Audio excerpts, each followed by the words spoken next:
Olá pessoal, aqui é o Mita. Vamos fazer hoje algumas questões do FUVEST 2015, primeira fase de matemática, ok?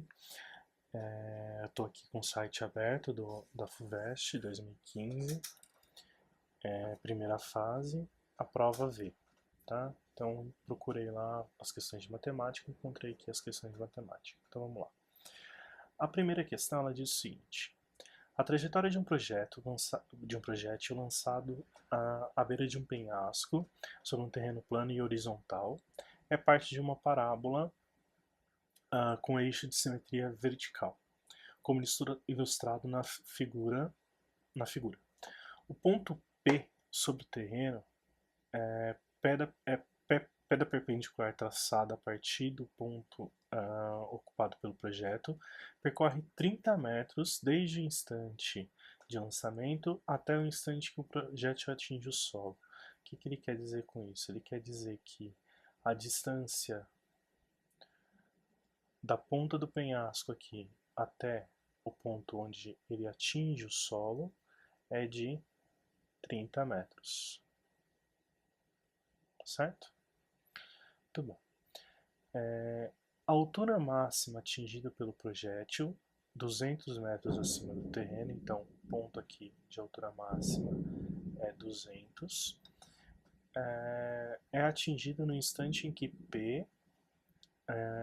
que a distância percorrida por P, a partir do instante de lançamento, é de 10 metros, ou seja, o vértice aqui da parábola ele está a 10 metros de distância do lançamento, certo? Bom, quantos metros acima do terreno estava o projétil quando foi lançado? Então ele quer saber essa altura H aqui, ok? Muito bem, então vamos lá. Para facilitar o nosso trabalho, vamos desenhar um eixo de coordenadas aqui, tá? Eu vou desenhar o eixo de coordenadas aqui em verde, de maneira que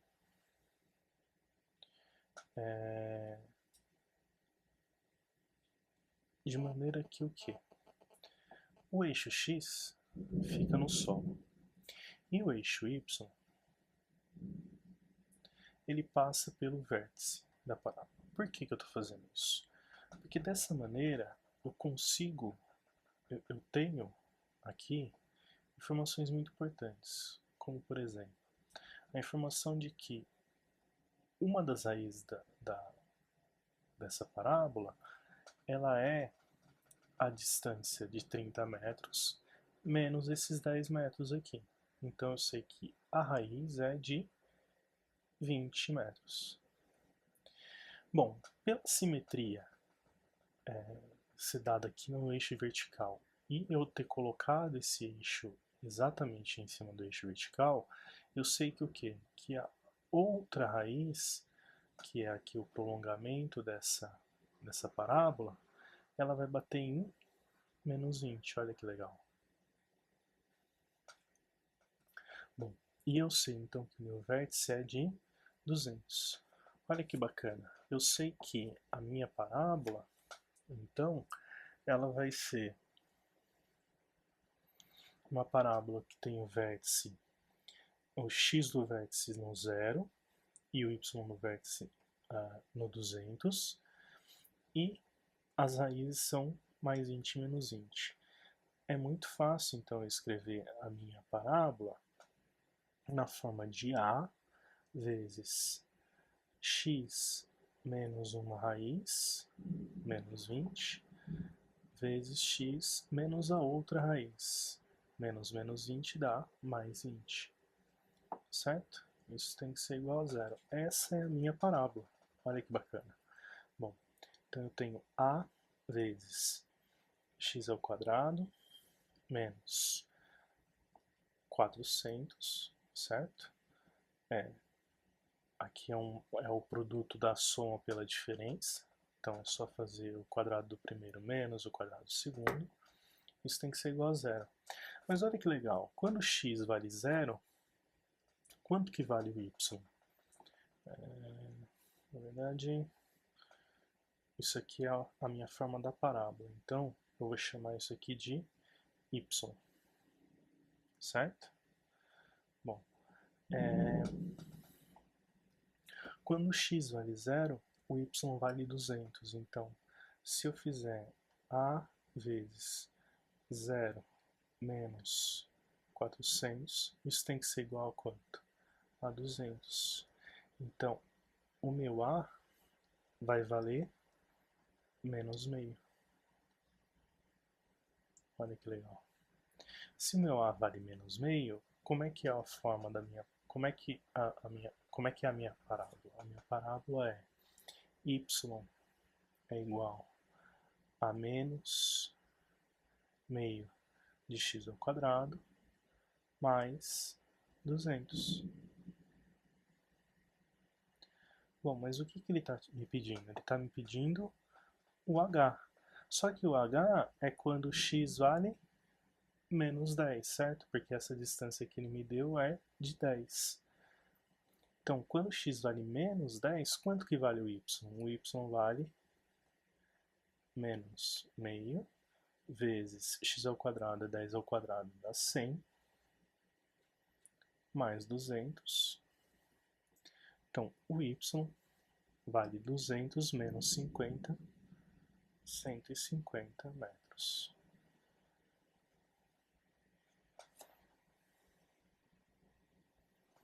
Ok? Alternativa D de dado.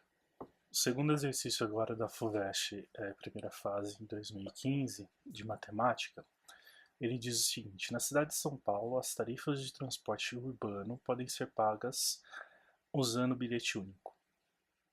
A tarifa é de R$ 3,00 para uma viagem simples, ônibus ou trem, e de R$ 4,65 para uma viagem de integração, ônibus e metrô ou trem. Um usuário vai recarregar o seu bilhete único, que está com um saldo de R$ 12,50. O menor valor da recarga para o qual seria possível zerar o saldo do bilhete após algumas utilizações é...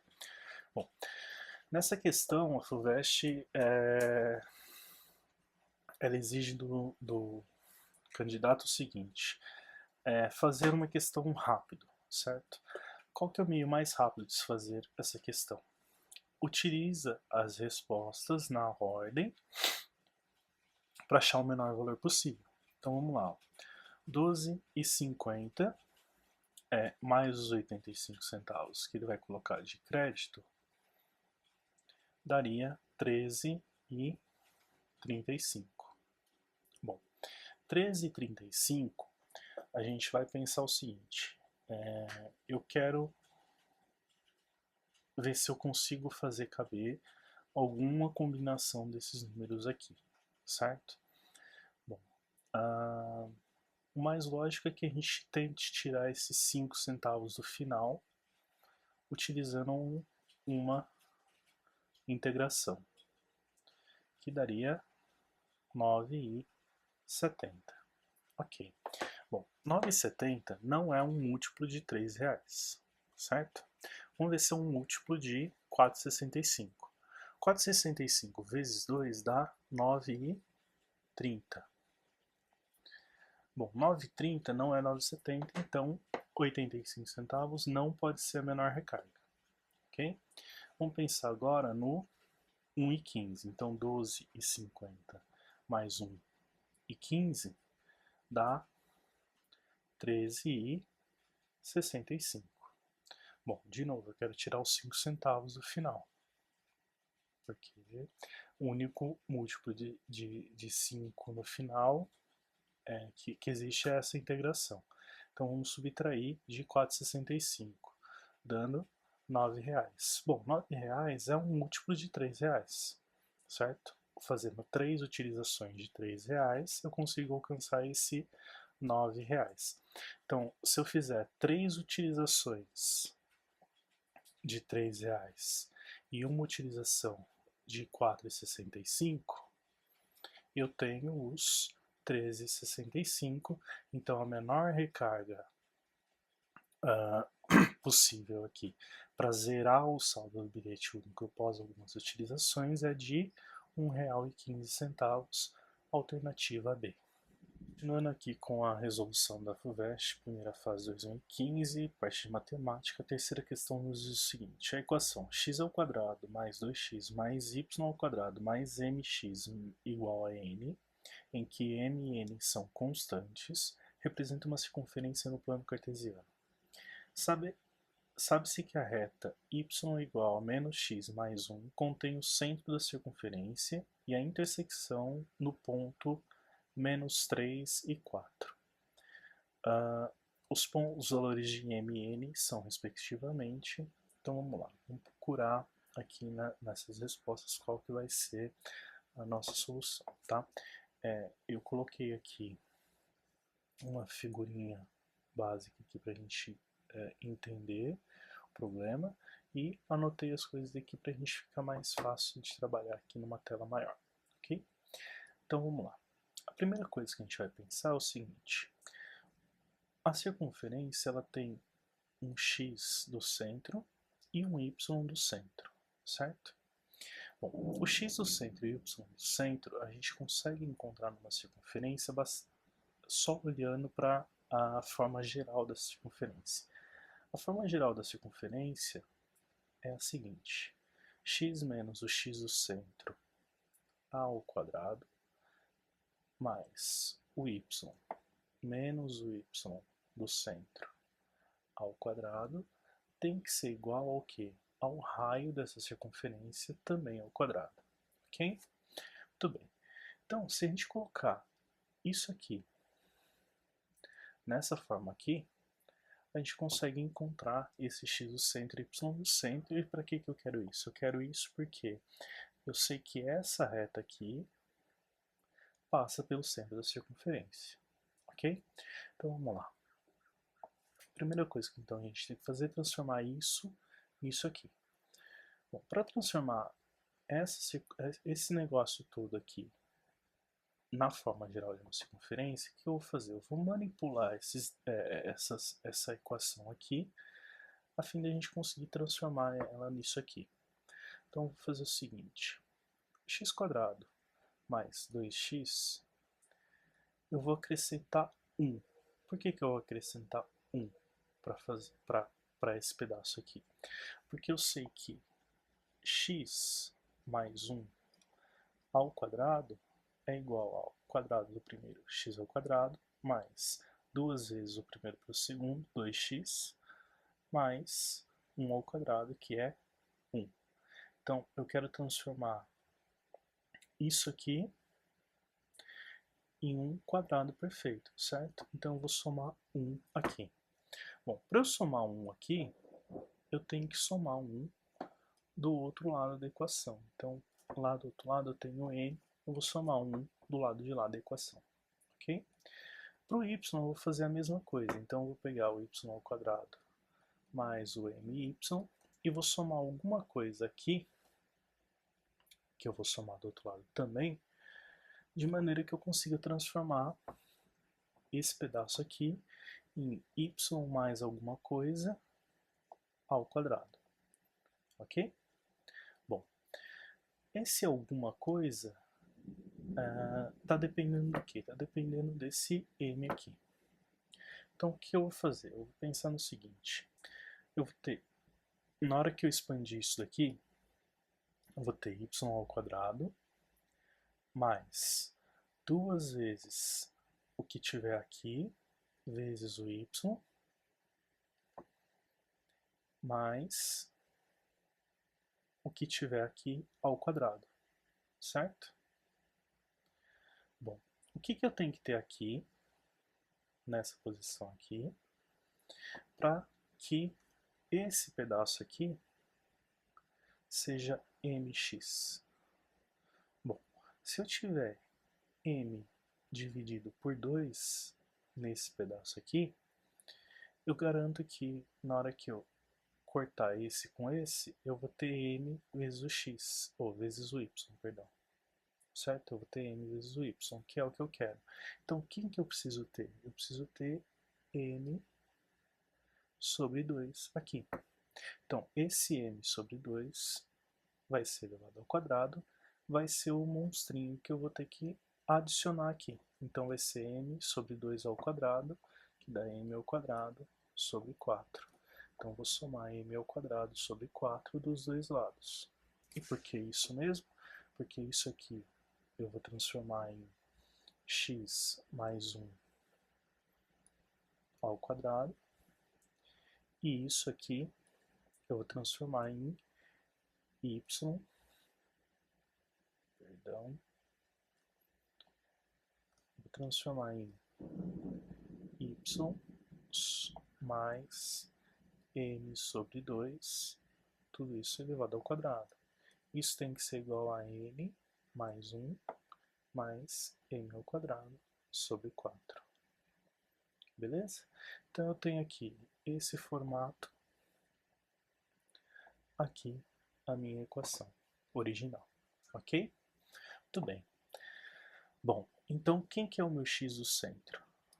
O meu x do centro vai ser menos isso aqui, certo? Menos 1. E o meu y do centro vai ser menos isso aqui, menos m sobre 2. Ok? Muito bem. Bom, eu sei que o x do centro e y do centro está dentro dessa equação aqui. Então eu vou substituir esses valores aqui nessa equação. Então eu vou ter menos m sobre 2 tem que ser igual ao quê? Menos x é menos menos 1 dá 1, mais 1. Então, o menos m tem que ser igual a 4. Assim, o m tem que ser igual a menos 4. Se a gente olhar nas respostas que a FUVEST nos deu, eu já elimino essa alternativa e essa alternativa. Então, eu vou ter essas duas alternativas. Bom, então eu preciso descobrir se o n é 3 ou 2. Como é que eu faço para descobrir se o n é 3 ou 2? Eu vou pegar essa informação aqui que eu não usei até agora, como? Eu vou jogar isso aqui na equação da circunferência, porque eu sei que esse ponto aqui faz parte da circunferência.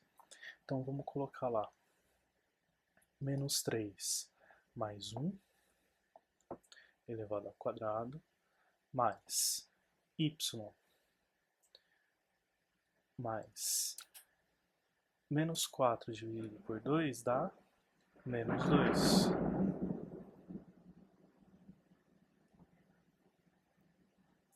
E o meu y aqui é o y que está aqui, que é o 4, certo? 4 menos 2, também elevado ao quadrado. Isso tem que ser igual ao quê? N mais 1 mais m ao quadrado menos 4 ao quadrado dá 16, dividido por 4 dá 4. Muito bem. Menos 3 mais 1 dá 2, elevado ao quadrado dá 4. Mais 4 menos 2 dá 2, elevado ao quadrado dá 2, ou 4. Dá 4. Isso tem que ser igual a n mais quanto? 1 mais 4 dá 5. Então eu tenho que n é igual ao 8, que é 4 mais 4, menos esse 5 aqui, que dá 3. Então n é igual a 3. Olhando lá as respostas, eu sei que é a alternativa A. Ok? Beleza. Continuando aqui, a nossa quarta questão diz o seguinte. No triângulo retângulo ABC, então eu sei que esse triângulo é retângulo, ele já me dá essa informação logo de cara. Ilustrado na figura, a hipotenusa AC mede 12 centímetros, o cateto BC mede 6 centímetros, e ele me diz o seguinte, M é ponto médio de BC, então eu tenho 3 pro lado de cá, 3 pro lado de cá. Então a tangente do ângulo MAC, esse ângulo aqui, que eu vou chamar de alfa, ele pede a tangente desse ângulo, vale quanto? Tudo bem. Bom, para a gente calcular a tangente de um ângulo, a gente tem que saber a fazer a formulinha da tangente, certo? Tangente de um ângulo qualquer, né? Vou chamar de θ, para a gente não confundir com esse alfa. Tangente do ângulo θ é o cateto oposto dividido pelo cateto adjacente. Bom, só que esse meu alfa aqui, ele não está num triângulo retângulo, né? Esse triângulo aqui, ó, ele não é um triângulo retângulo, correto? Então, como é que a gente vai fazer para calcular essa tangente sem saber isso daí? Bom, primeira coisa é o seguinte, vamos pensar no triângulo ABC.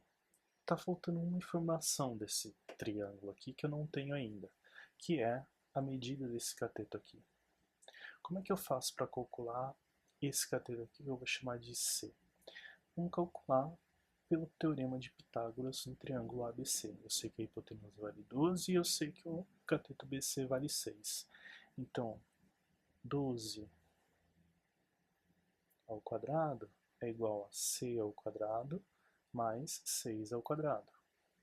Então, 144 é igual a C ao quadrado mais 36. Então, o C ao quadrado vai ser 108. Ok? 144 menos 36 dá 108. Perfeito? Muito bem. Então, quanto que vale o C? O C vale a raiz de 108. Ok? Bom, quanto que vale raiz de 108? O que a gente faz? Fatorar o 108. Por 2 dá 54, por 2 dá 27, por 3 dá 9, por 3 dá 3, por 3 dá 1. Então eu tenho 2 ao quadrado, 3 ao quadrado e sobra um 3 aqui. Então 2 vezes 3 dá 6, vezes a raiz de 3, que é esse 3 que sobrou aqui. Ok? Então C vale 6, raiz de 3. Beleza? Muito bom. Bom, mas e a tangente desse ângulo alfa aqui? Como é que a gente vai fazer para calcular? Bom, eu vou dar uma limpada aqui e vamos guardar só a informação de que o C vale 6 raiz de 3, ok? Então vamos lá. Vou escrever o C é igual a 6. Opa, ficou feio isso aqui. Vou voltar. 6 raiz de 3, certo? Centímetros. E o resto também eu vou apagar aqui para a gente ter mais espaço para trabalhar.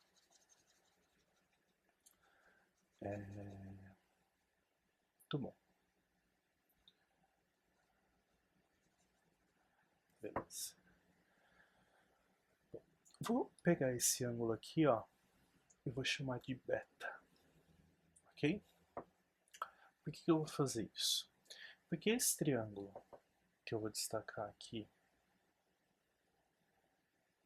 em amarelo, ele é um triângulo retângulo, certo? Então eu consigo calcular a tangente desse ângulo beta? Consigo. Ó. Tangente do ângulo beta vale 3 dividido pelo C, que vale 6 raiz de 3. 6 raiz de 3. Ok? Bom, racionalizando isso, se a gente olhar para esse cara aqui, ó, eu sei que isso vale raiz de 3 dividido pelo 6, ok? Bom, então tangente de beta é raiz de 3 sobre 6.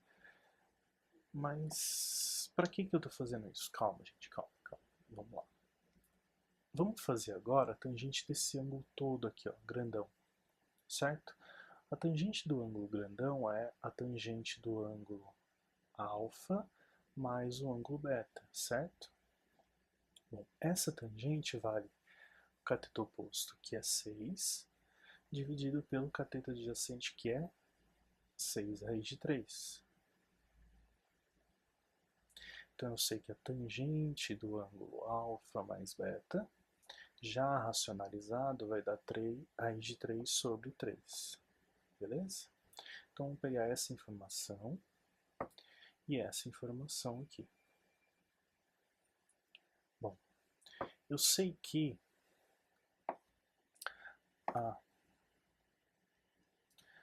tangente da soma de dois ângulos é a tangente de alfa mais a tangente de beta dividido por 1 menos o produto dessas tangentes.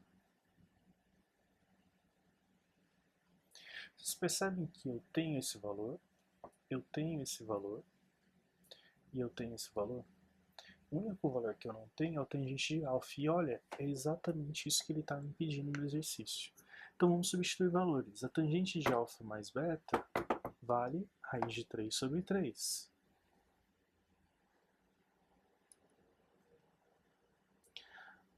A tangente de alfa eu não conheço. A tangente de beta vale raiz de 3 sobre 6.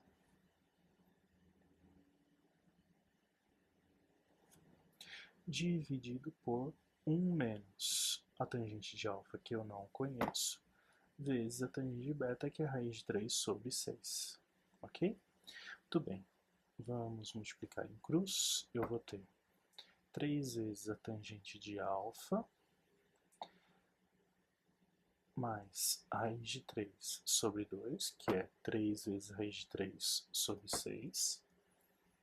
Isso tem que ser igual ao quê? A raiz de 3 sobre 3 menos a raiz de 3 vezes a raiz de 3 dá 3, corta com esse... Opa! Estou multiplicando em cruz, né? Então 3 eu já joguei para lá. Então vamos lá. Só a raiz de 3 que eu vou multiplicar. Raiz de 3 vezes 1 menos tangente... Raiz de 3 vezes raiz de 3 dá 3. Vezes esse... dividido por 6 dá meio de tangente de alfa. Ok? Muito bem. Vamos isolar a tangente de alfa para um lado, então eu vou ter 3 mais meio vezes a tangente de alfa. Estou pegando esse menos meio e estou agregando com esse 3. Vai ser igual a raiz de 3 menos a raiz de 3 sobre 2. Bom, esse lado aqui vai dar raiz de 3 sobre 2. Estou pegando um inteiro de um cara, subtraindo pela metade dele, da metade dele, certo? E desse lado aqui eu vou ter, põe um 2 aqui, transformo isso em 6, 6 mais 1, 7 meios da tangente de alfa. Ok? Corta esse 2 com esse 2, a tangente de alfa então vai ser raiz de 3 sobre 7, que é a resposta B. Ok? Bom, vamos lá, pessoal. Próximo exercício aqui diz o seguinte: o sólido da figura é formado pela pirâmide SABCD sobre o paralelepípedo aqui embaixo grandão ABCD e FGH, certo? Sabe-se que S pertence à reta determinada por AE, ou seja, esse cara aqui é uma reta só. E que AE mede 2, AD mede 4 e AB mede 5, certo? Bom, a medida do segmento SAH, que faz com que o volume do sólido seja 4/3 do volume da pirâmide SEFGH. cuidado com isso daqui, tá? A pirâmide com que ele está pedindo para gente calcular o volume é essa pirâmide aqui, ó. Tentar desenhar sem fazer muito, sem errar muito aqui, tá? Mas é essa pirâmide aqui, ó.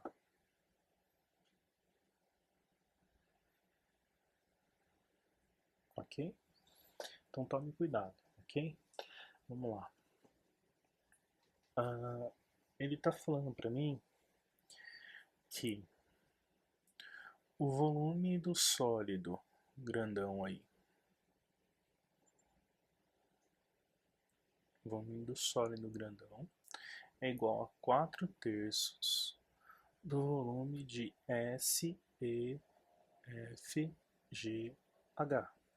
ok? Muito bem. Bom, o volume do sólido grandão é o volume do paralelepípedo mais o volume da pirâmide SABCD, certo? Isso é o volume do sólido. Então, a gente tem que calcular, a gente tem que usar essa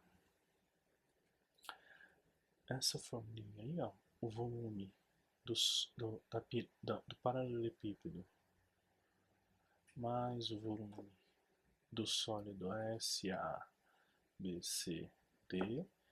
tem que ser igual a 4/3 do volume de SEFGH, ok? O volume do paralelepípedo é bastante fácil. O volume do paralelepípedo é só eu pegar e multiplicar AE por AB por AD. Então vai ser 2 vezes 5 vezes 4. 2 vezes 5 vezes 4. Mais o volume da pirâmide. O volume da pirâmide é 1/3 da área da base vezes a altura. Bom, 1/3 da área da base é o AD vezes AB, que vale 20, vezes o H, que é o próprio H. Então vai ser 1/3 de 20 vezes o H. Isso tem que ser igual a 4/3 de quem? 1/3 da área da base vezes a altura. Vai ser 1/3 da área da base, que é o EH, que vale 4, vezes F, que vale 5, dá 20, vezes a altura, que vale H mais 2. Cuidado aqui, H mais 2, certo? Então vai ser a área da base que vale, vai ser 1/3 da área da base, que vale 20, vezes a altura, que vale H mais 2, ok? Bom, aí é só resolver essa continha um tanto quanto chata, ok? Mas tranquilo, ó.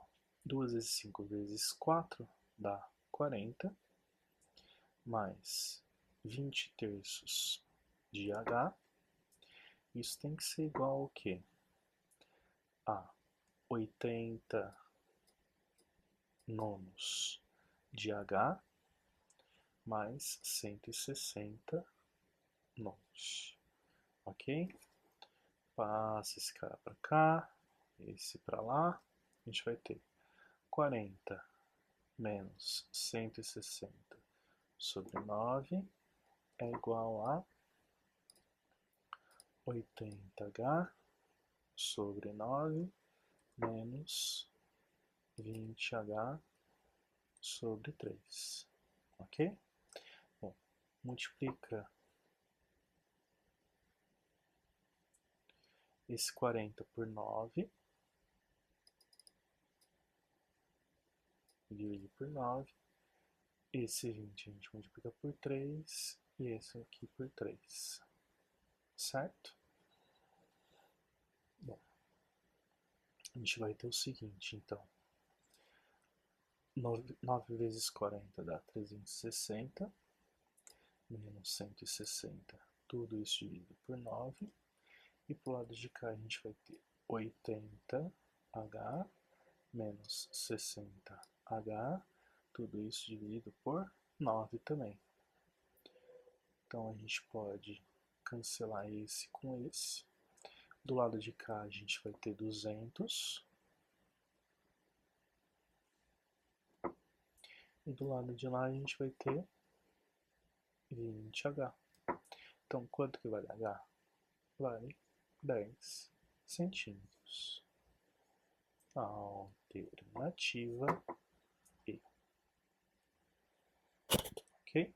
Continuando aqui, a próxima questão é, vamos dizer o seguinte, no sistema linear, está aí um sistema, nas variáveis x, y e z, a e m são constantes reais. É correto afirmar que...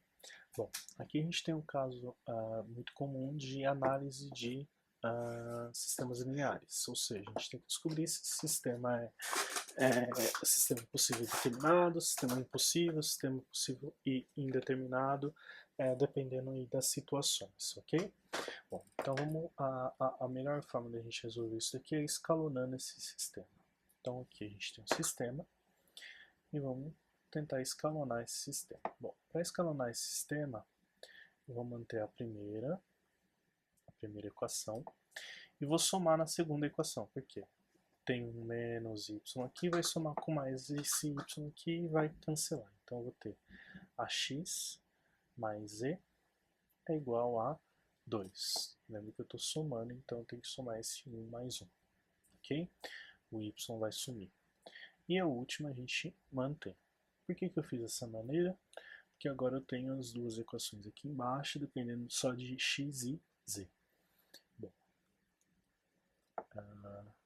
copia aqui a primeira. Vou copiar a segunda também. E o que eu vou fazer? Eu vou subtrair essa equação aqui dessa daqui. Por quê? Porque daí o z vai sumir. Então eu vou ter ax menos 1x, eu tenho a menos 1x, z menos z dá zero, isso tem que ser igual a 2 menos m. Bom, nesse momento aqui a gente está com ela escalonada. Agora a gente faz a análise do nosso sistema. Bom, se esse cara aqui for diferente de zero, o sistema é possível e determinado. Então, o sistema vai ser possível e determinado caso a menos 1 seja diferente de zero. Então, a é igual a diferente de 1. Quando a é diferente de 1, a gente tem um sistema possível e determinado. Bom, mas e se o A for igual a 1? A igual a 1. Bom, quando A é igual a 1, a gente tem duas opções. Ou ele é sistema possível e indeterminado, ou ele é sistema impossível, certo? Ou ele é sistema impossível. Para esse sistema possível e indeterminado, esse lado de cá ele tem que ser igual a zero também, porque daí 0 sobre 0 dá uma indeterminação.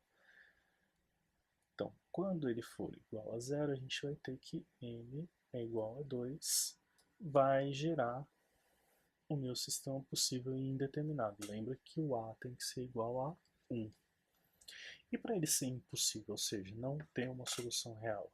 Bom, para ele não ter uma solução real, basta que o lado esquerdo aqui seja zero, para isso A é igual a 1, e o lado direito seja diferente de zero. Diferente de zero. Ou seja, m diferente de 2.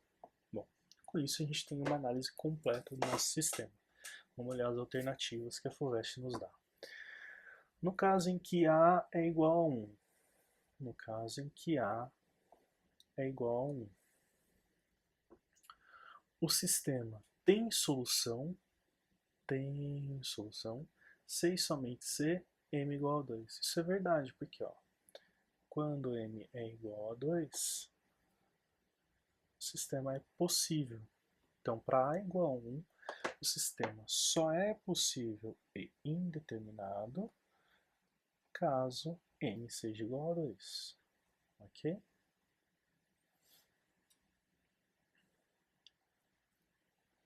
Muito bem. Então, a alternativa A já é correta, a gente já podia marcar, mas vamos dar uma olhada nas outras. O sistema tem solução quaisquer que sejam valores de m, de A e m. Isso é falso, porque ó, o sistema não tem solução se o A for 1 e o m diferente de 2. Então, essa aqui está errada porque não é quaisquer que sejam os valores. No caso em que m igual a 2, o sistema tem solução se e somente se A igual a 1, não, isso é falso. Por quê? Se o A for diferente de 1, também tem solução, certo? E o m fosse igual a 2, ó, se o A é igual a 1 e m igual a 2, o sistema também tem solução, ok? O x valeria 0, o z valeria 2 e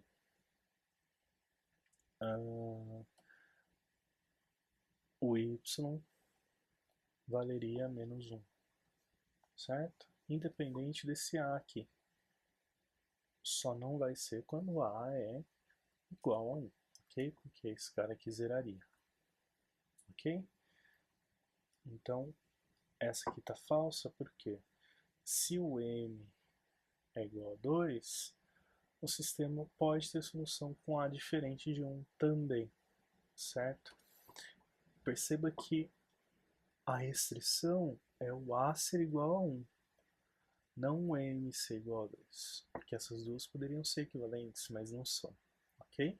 Porque a restrição está em que o A é igual a 1, não que o m é igual a 2, certo? Então esse cara aqui também não pode ser. O sistema só tem solução se A é igual a m, que é igual a 1? Não, né? Ó, se A é igual a 1 e m é igual a 1, o sistema nem solução não tem. Tá? Então, nem solução teria. O sistema não tem solução quaisquer que sejam os valores de A e m. Não, porque ele tem solução para esse caso, que na verdade é para o A diferente de 1, e tem solução para esse caso aqui, ó, que o A é igual a 1 e o m igual a 2. Ok? Então, ele tem soluções para alguns valores de A e m, então não são quaisquer os valores. Então, alternativa A, como a gente já tinha visto logo de cara. Com a resolução da FUVEST 2015, a parte de matemática, da primeira fase, né? Bom, a questão 51 aqui diz o seguinte: sabe-se que existem números reais A e x0, sendo A maior que 0, tais que essa equação aqui é válida para todo x real, então o valor de A é igual a... Muito bem, então vamos lá. Bom, a primeira coisa que a gente tem que fazer aqui é expandir esse cara aqui, certo? Então vamos expandir ele. A gente mantém o outro lado da maneira que está, ok? E vamos expandir esse outro lado. A vezes. Bom, o cosseno da diferença é o cosseno do primeiro vezes o cosseno do segundo, mais, troco o sinal aqui, o seno do primeiro vezes o seno do segundo.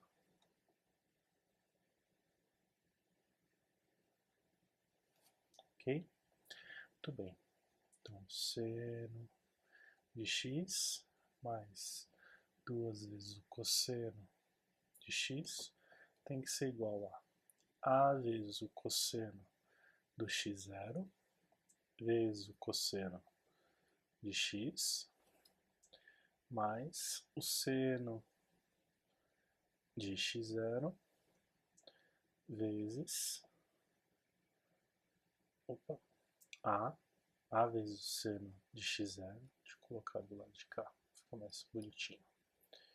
Então, o a vezes o seno de x0 vezes o seno de x, ok? Bom, perceba que esse pedaço aqui vai ter que ser igual a 2. E esse pedaço aqui vai ter que ser igual a 1. Ok? Bom, então o a vezes o cosseno de x0 tem que ser igual a 2. E o a vezes o seno de x0 tem que ser igual a 1. Muito bem. Bom, então, o cosseno do x0 tem que ser igual a 2 sobre a, e o seno do x0 tem que ser igual a 1 sobre a. Dessa maneira, a gente consegue, a partir da relação fundamental da trigonometria, encontrar o valor de a. O que diz a relação fundamental da trigonometria? Me diz que o seno ao quadrado de um ângulo mais o cosseno ao quadrado desse mesmo ângulo tem que ser igual a 1. Bom, o seno ao quadrado de x0 é 1 sobre a ao quadrado. E o cosseno ao quadrado de x0 é 4, que é 2 ao quadrado, sobre a ao quadrado. Tem que ser igual a 1. Bom, então tem que 5 sobre a ao quadrado tem que ser igual a 1, que me diz que a ao quadrado é igual a 5. Bom, a tem que ser igual a mais ou menos a raiz de 5. Só que lá no enunciado ele me diz o seguinte, que o a é maior que zero. Bom, se o a é maior que zero, então o negativo aqui não convém para mim. Então o meu a é raiz de 5 positivo. Alternativa C. Continuando aqui, a gente tem a próxima questão que diz o seguinte. Dadas as sequências AN igual a n ao quadrado mais 4n mais 4, Bn 2 elevado a n ao quadrado, Cn, que é o an mais 1 menos o an, e o dn, que é bn mais 1 dividido por bn. Definidas para valores inteiros positivos de n, considere as afirmações. Bom, ele quer saber se a n é uma progressão geométrica, bn é uma progressão geométrica, cn é uma progressão aritmética e dn é uma progressão geométrica. Bom, para isso a gente vai olhar o seguinte.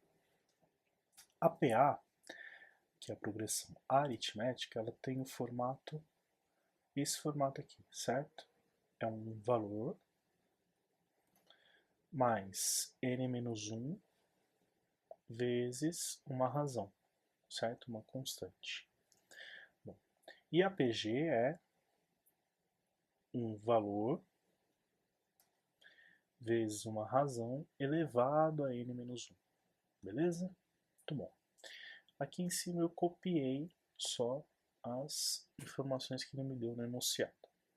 Bom, o AN, o máximo que a gente consegue mexer no AN é transformar ele em n mais 2 elevado ao quadrado, certo?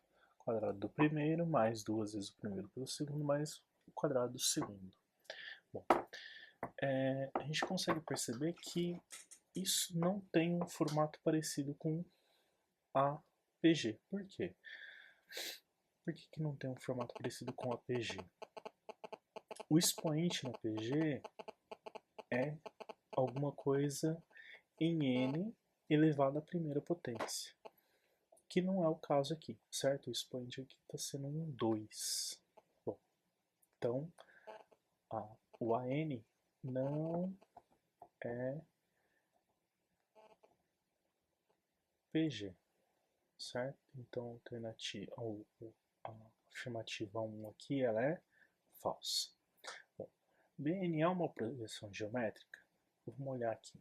Bom, eu tenho aqui o N está no expoente, mas o N no expoente está elevado ao quadrado, que também não é essa característica aqui. Então, o BN também não é PG, certo? Também não é PG, ok? Bom, então, a segunda afirmativa aqui, ela é falsa. Bom, CN é uma progressão aritmética. Olhando para o CN dessa maneira aqui, a gente não consegue ter muita informação dele, certo? Então vamos substituir esse AN mais 1 e AN pelo que está aqui. Então, o CN vai ser AN mais 1. Vamos substituir tudo que está no lugar do N ali por N mais 1. Então, N mais 1 ao quadrado mais 4 vezes N mais 1 mais 4, subtraído do quê? Desse cara aqui, N ao quadrado mais 4N mais 4, certo? Esse cara aqui é o N mais 1 e esse cara aqui é o AN. Bom, então o CN vai ser, vamos expandir esse termo aqui, vai dar N ao quadrado mais 2N mais 1 mais 4N mais 4 mais 4, certo?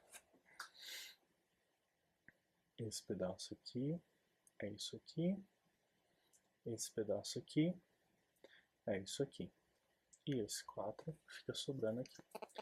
Menos, vamos só distribuir o menos para dentro, então vai ficar menos n quadrado, menos 4n, menos 4.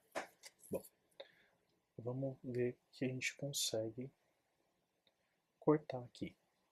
Então vamos cortar esse 4 com esse menos 4, esse menos 4n com esse mais 4n, esse menos n quadrado com esse n quadrado.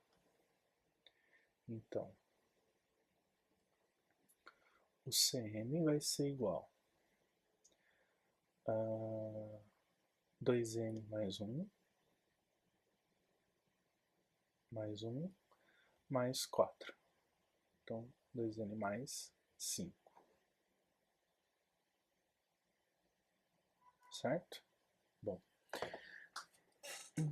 isso aqui tá nesse formato aqui, porque ele está me dizendo que o CN é uma PA. Vamos ver se a gente consegue transformar isso para aquele formato de lá. Vamos ver. Ó. Se eu fizer CN igual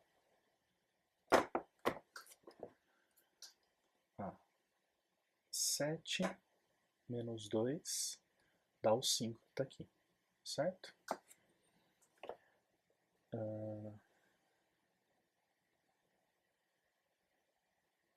Opa. Isso. 7 menos 2 dá o 5 que está ali, mais o 2n que sobrou aqui, certo? Bom, se eu colocar o 2 em evidência, na verdade o menos 2, o 2 em evidência, aqui eu vou ter o seguinte, eu vou ter 7 mais 2 vezes n menos 1. Bom, mas 7 eu posso chamar de C1. 2 eu posso chamar de R. Então, eu vou ter n menos 1 multiplicado por R. Olha que bacana. Eu tenho que o Cn, que é o xn, é igual ao termo, primeiro termo, mais n menos 1 vezes uma razão.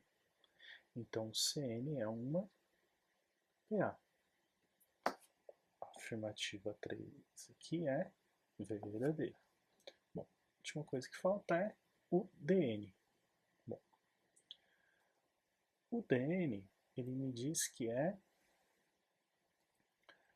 o Bn mais 1 dividido por Bn. Então, quem que é o Bn mais 1? É 2 elevado a n mais 1 ao quadrado. Isso aqui dividido por 2 elevado a n ao quadrado. Bom, vamos expandir o que está lá em cima. 2 elevado a n ao quadrado mais 2n mais 1. Ok?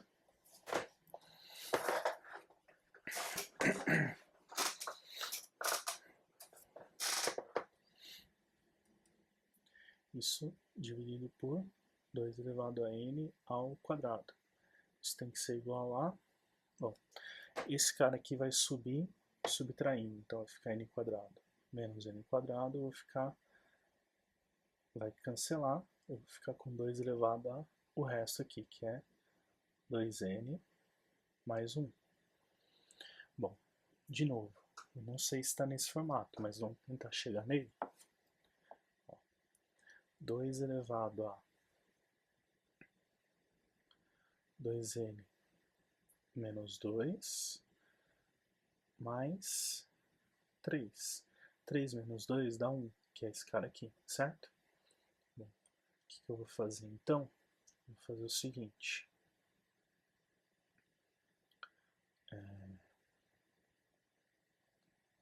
O dn vai ser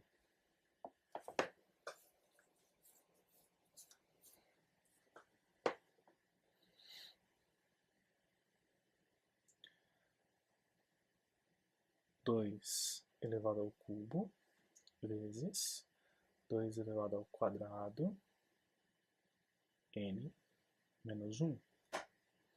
Bom, 2 elevado ao cubo dá 8. Vezes 2 elevado ao quadrado dá 4. Que vai ficar elevado a n menos 1. Bom, se esse cara aqui for o meu D1 e esse cara aqui for a minha razão Q, eu tenho que isso aqui vai ser D1 vezes Q elevado a menos 1, n menos 1, certo? Bom, olha para esse formato aqui e olha para esse formato aqui. Bom, a gente consegue ver então que o dn é uma PG. Bom, ele diz que dn é uma progressão geométrica, essa é uma alternativa verdadeira. Então, a alternativa E é a nossa resposta. De probabilidade de um baralho contendo 28 cartas, 7 de cada naipe, Luiz recebe 5 cartas, 2 de ouros, umas de espadas, umas de copas e umas de paus. Ele mantém consigo as 2 cartas de ouros e troca as demais 3 cartas escolhidas ao acaso dentre as 23 que restaram no baralho anteriormente. Ok? Então, a probabilidade de no final o Luiz conseguir as 5 cartas de ouro é de... Bom, probabilidade, sempre que é pedida uma probabilidade, a gente tem que pensar nos casos favoráveis dividido pelos casos possíveis. Bom, os casos favoráveis são aqueles casos em que as 3 cartas que ele pega são de ouro, certo? Bom, de quantas maneiras eu consigo pegar essas 3 cartas de ouro dentre todas as cartas de ouros que tem? Bom, as cartas de ouros que sobraram são 5, certo? Porque eu tinha 7 cartas de ouros e peguei 2 a princípio, certo? Isso significa que sobraram no baralho 5 cartas de ouros. Bom, então vou pegar 5 cartas de ouros E dentre essas 5 cartas de ouros, eu vou escolher quantas? Vou escolher 3 cartas, ou seja, vamos imaginar o seguinte, eu peguei o As de ouros e o 2 de ouros, certo? Antes. Isso fez com que sobrasse no baralho o 3, o 4, o 5, o 6 e o 7, ok? Bom, eu posso pegar o 3, o 4 e o 5, mas eu também posso pegar o 4, o 5 e o 6.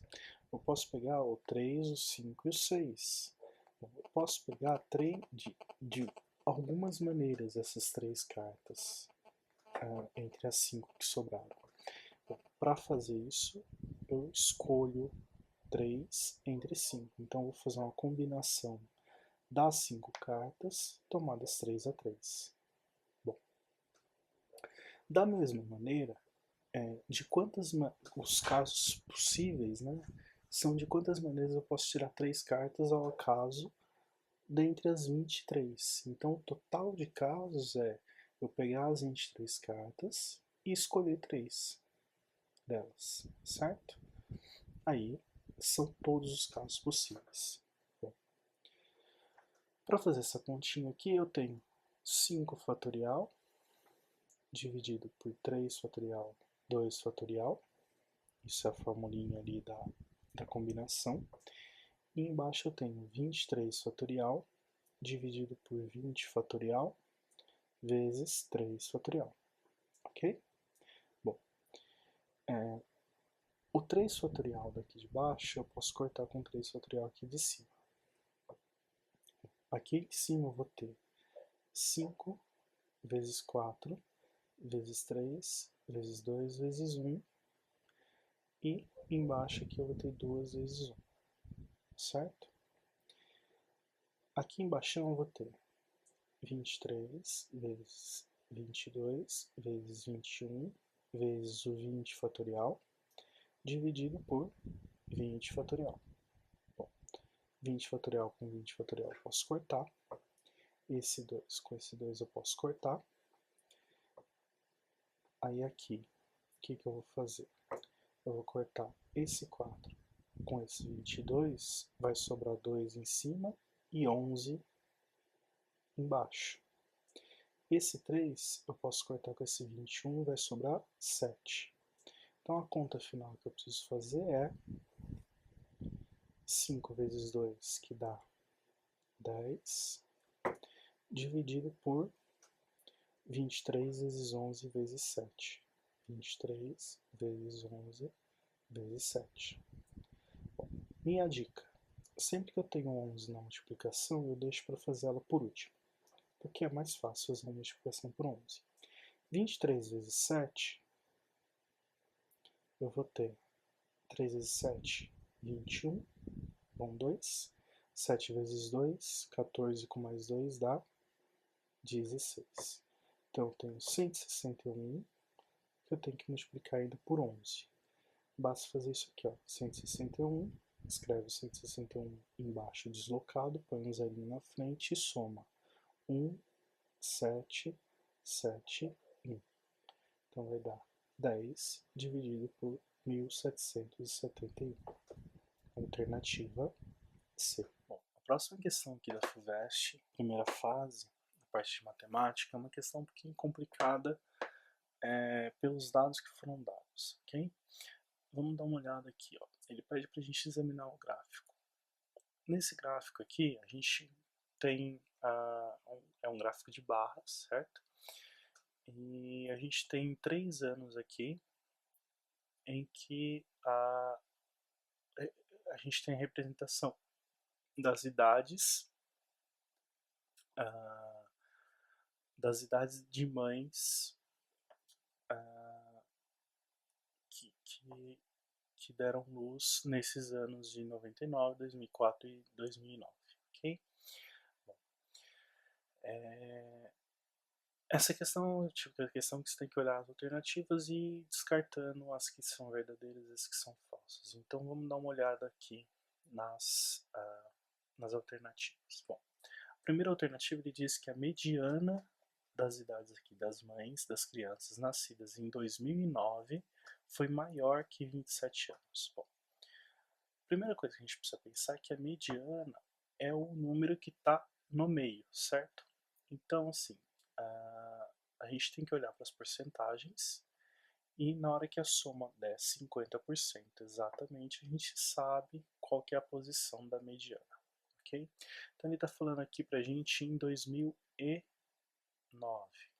2009 são esses gráficos aqui, são essas partes do gráfico que eu estou pintando aqui de amarelo, certo? Bom, para essas partes aqui que eu estou pintando de amarelo, o que a gente precisa ver? A gente precisa ver onde que os 50% bate, porque é exatamente a idade da mediana, ok? Bom, a gente pode fazer a soma aqui, ó, que 0,8 mais 18,2 vai dar 19%, mais esse 28,3 mais aquele 19%, vai me dar 47%, 47,3%. Ou seja, e o próximo número é 25,2%. Ou seja, se a gente somar aqui, vai passar de 50%. Bom, então eu sei que a mediana de idades aqui em 2009 está entre 25 e 29 anos. Bom, ele me diz aqui que a mediana das mães das crianças em 2009 foi maior que 27 anos. Bom, eu não posso afirmar isso. Ele pede para eu afirmar, certo? Eu preciso ter certeza que a mediana é maior que 27 anos, mas eu não tenho certeza. Eu sei que a mediana está entre 25 e 29 anos, mas eu não posso ter certeza se é 27 ou 28 ou 29, que seria maior que os 27 anos. Então, eu não posso afirmar isso com certeza, ok? Ele fala que aqui a mediana das mães das crianças nascidas em 2009 foi menor que 23 anos. Bom, em 2009 a gente acabou de ver que a mediana está entre 25 e 29 anos. Então ela foi maior que 23 anos. Então não é menor que 23 anos. Então a alternativa B também está descartada. A mediana das mães das crianças nascidas em 99 foi maior que 25 anos. Bom, em 99 é essa parte do gráfico aqui, ó. São esses números aqui que eu vou pensar, que eu vou analisar, ok? Bom, a mediana, como eu disse, é quando a gente soma 50%. Perceba que a mediana, aqui nesse caso, ela está entre 20 e 24 anos. Por quê? Porque se eu somar 0,7 com 20,8 com 30,8, eu sei que a mediana vai estar por aqui. Bom, ele fala para mim que é maior que 25 anos. Não, não é maior que 25 anos, certo? Bom, a alternativa C também pode ser excluída. Vamos dar uma olhadinha na alternativa E. Alternativa E. A média das mães das crianças em 99 foi menor que 21 anos. Bom, agora eu não vou mais pensar em mediana, eu vou pensar em média. Para eu pensar em média, eu também vou olhar nas porcentagens, mas eu vou pensar o seguinte: quanto maior a porcentagem, mais próximo daquele número está a média, certo? Que é uma média ponderada.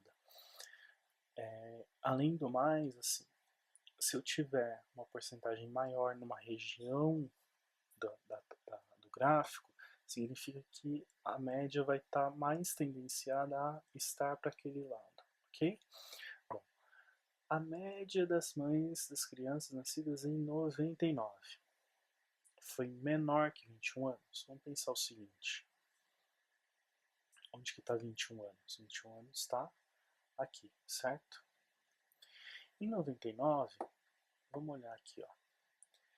Para trás dos 21 anos, para cá dos 21 anos, vamos trocar aqui de cor.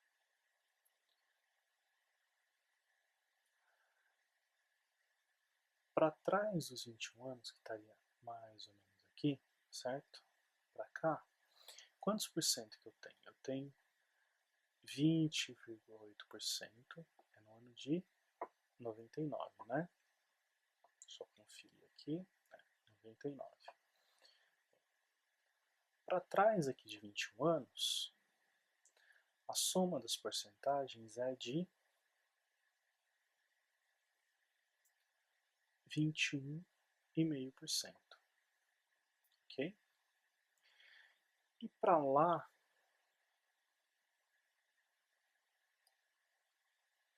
dos 20 a 24 anos, a soma vai dar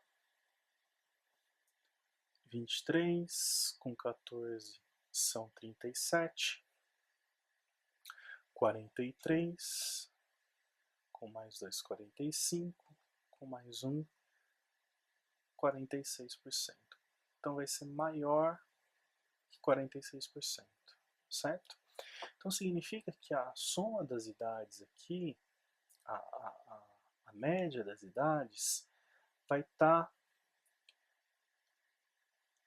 entre 20 anos e 40 anos, certo? Mais tendenciado para o lado de cá da tabela, ou seja, mais tendenciado a estar perto disso daqui, perto dos 25 a 29 anos. Então, a média das idades aqui, das mães em 99, não dá para ser menor que 21 anos, certo? Por que não dá para ser menor que 21 anos?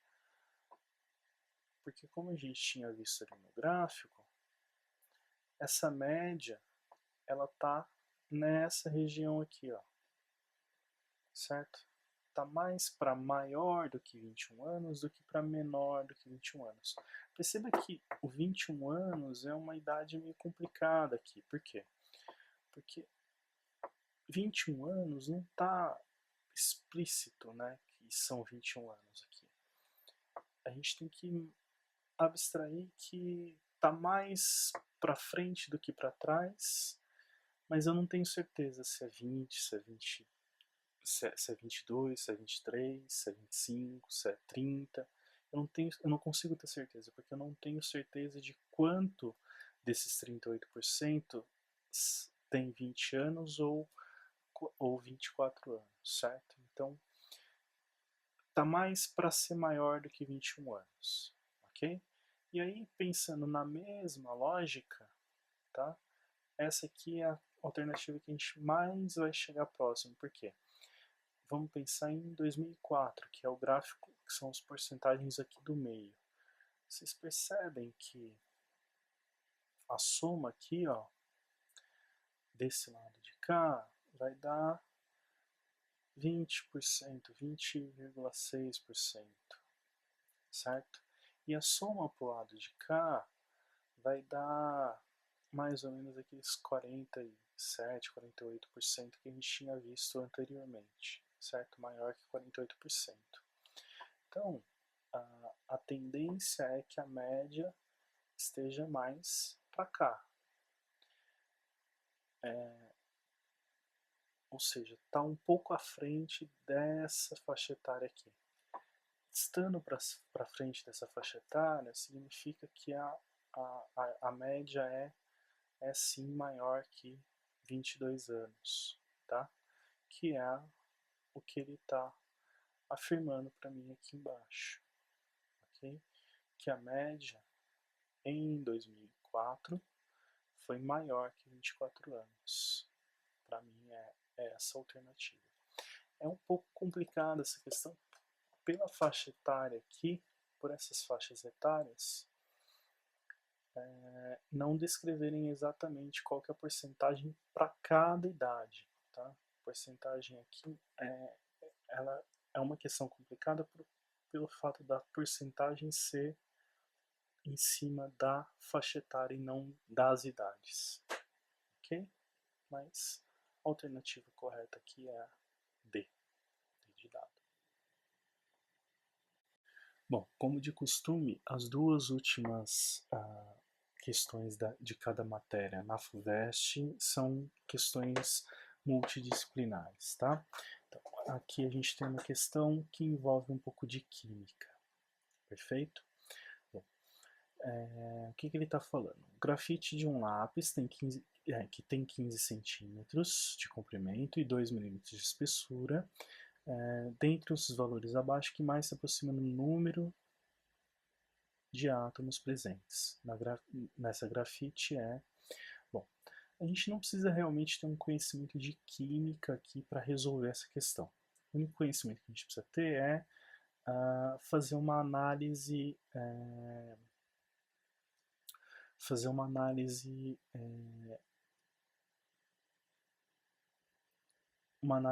das dimensões, tá? Então, assim,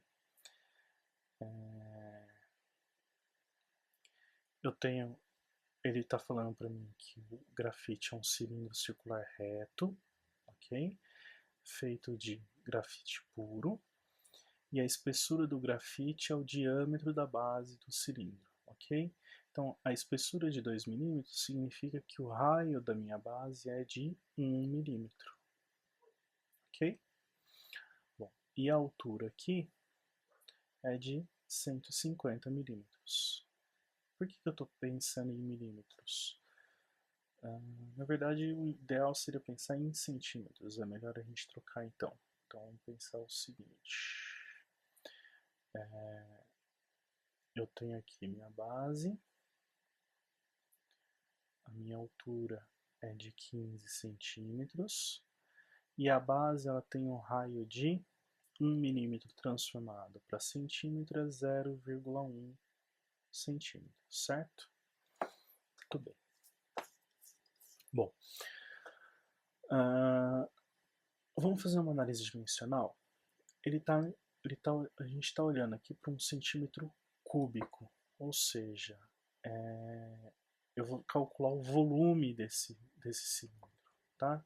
Então, para calcular o volume desse cilindro, basta a gente fazer a área da base, que é π vezes 0,1 ao quadrado, certo? πr ao quadrado, vezes a altura desse cilindro, ok?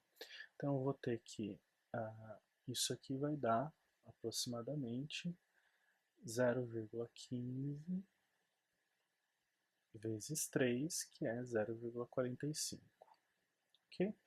Como ele está me pedindo aproximadamente, eu posso aproximar o π aqui para 3, tá? Embora ele não tenha falado aqui para mim que vale 3. Bom, isso aqui é em centímetros cúbicos, que é o volume da minha grafite, ok? Bom, então para eu achar a massa dessa grafite, basta eu multiplicar a densidade por esse volume. Tá vendo aqui? Quando eu multiplicar grama por centímetro cúbico vezes o centímetro cúbico, vai sumir? Então, por isso que eu estou falando que a gente não precisa realmente saber de química, tá? Então, basta multiplicar aqui 2,2 vezes 0,45. Eu vou ter que a massa, então, vale 1,1 vezes 0,9, que dá 0,99. O que? Gramas. Bom, para cada grama para cada 12 gramas eu tenho 1 mol, certo? Então, se eu dividir esse 0,99 gramas por 12 gramas para cada mol, eu vou ter a quantidade de mols que tem, certo? Então, o número N aqui vai ser 0,99 gramas dividido por 12 gramas por mol. Bom, esse 0,99 vamos aproximar para 1, ok? Eu posso fazer essa aproximação porque aqui eu tinha aproximado para um número menor. Então significa que não era 0,45, era um pouquinho mais que 0,45, então pode ser que seja um pouquinho mais de 0,99, eu vou aproximar para 1, perfeito? Então eu vou ter 1 sobre 12 mol, perfeito? Bom, o número de átomos, então, é 6 vezes 10 a 23 para cada mol. Então basta, para eu saber o número de átomos, basta eu multiplicar esse N por 6 vezes 10 a 23. Então eu vou ter 6 vezes 10 a 23 dividido por 12, que dá 0,5 vezes 10 a 23, que é 5 vezes 10 a 22 átomos, certo? Que está representado aqui na alternativa C, ok? Muito bem. Vamos aqui para a última questão de matemática da FUVEST de 2015, primeira fase. De novo, é uma questão multidisciplinar que eles colocaram aqui com geografia, tá? Então vamos lá. Disse que dois pontos da superfície terrestre são antípodas quando o segmento de reta que os une passa pelo centro da Terra. Podem ser encontradas em sites de internet representações como a reproduzida abaixo, em que as áreas escuras identificam os pontos da superfície terrestre que ficam assim como seus antípodas sobre a terra firme, por exemplo, os pontos de antípoda da parte sul da América do Sul, no leste da Ásia. Ok? Bom, se um ponto tem latitude x graus norte e longitude y graus leste, então seu antípoda tem latitude e longitude respectivamente. Então vamos lá. As antípodas a gente tem que pensar sempre nessa direção, certo? Deixa eu limpar aqui, fazer de outra cor. Na verdade, vamos fazer com uma linha reta que fica ainda melhor. Azulzinho. Tem que pensar dessa maneira as antípodas, certo? Daqui para cá ou daqui para lá e assim por diante. Bom, se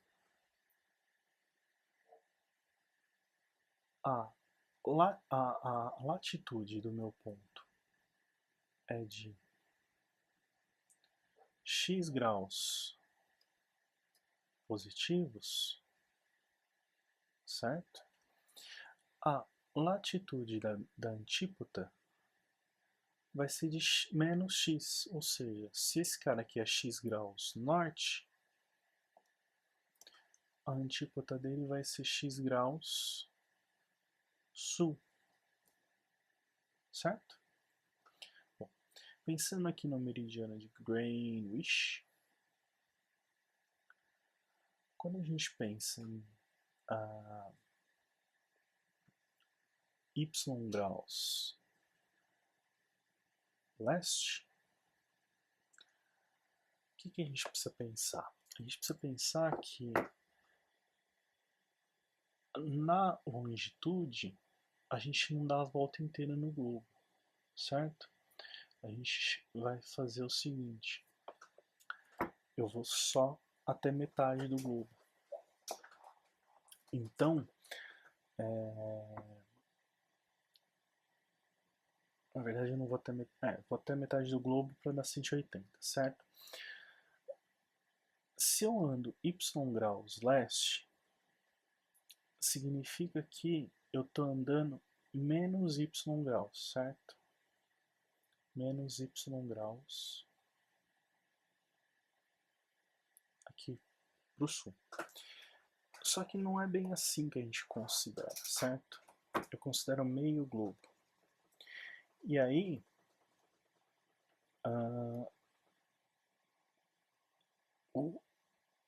os graus rodando para esse lado aqui daria, pensando na linha aqui do meridiano de Greenwich que corta o globo no meio, vou fazer um desenho aqui para ficar mais fácil a gente entender.